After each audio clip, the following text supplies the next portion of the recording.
ملک کے مختلف علاقوں میں شدید برفباری سے نظام زندگی مفلوج ہو گیا۔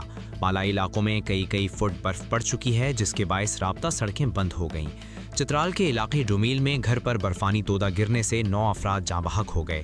پادی نیلم، سدنوتی، باغ، ہٹیاں بالا، 8 مقام، اپر نیلم سمیت آزاد کشمیر کے بالائی علاقوں میں گزشتہ رات سے برفباری کا سلسلہ جاری ہے۔ شدید برفباری کے باعث ضلع حویلی کی حدود میں ایمبولنس سمیت 25 کے قریب گاڑیاں پھنس گئیں۔ پاک فوج نے 32 مسافروں کو ریسکیو کر لیا۔ ایمبولنس میں موجود 2 میتیں بھی نکال لی گئیں۔ گاڑیوں میں 100 کے قریب افراد سوار تھے۔ مظفر آباد میں کئی سالوں کے بعد برفباری ہوئی۔ وادی نیڈم میں شدید برفباری سے 3 مکانات گر گئے۔ برفباری اور لینڈ سلائیڈنگ سے اہم شاہراہیں بند ہو گئیں۔ بجلی کا نظام بھی درہم برہم ہو گیا۔ متعدد علاقوں میں پولز گرنے کے واقعات ہوئے، بجلی کی تاریں ٹوٹ گئیں، جہاں گزشتہ 24 گھنٹوں سے بجلی کی فراہمی معطل ہے۔ خیبر پختونخوا میں برفباری کا سلسلہ وقفے سے جاری ہے۔ وادی قاغان میں برفباری سے رابطہ سڑکیں بند ہونے کے بعد انتظامیہ نے سیاحوں کا داخلہ بند کر دیا۔ سیاحوں کو بالا کوٹ میں روک لیا گیا۔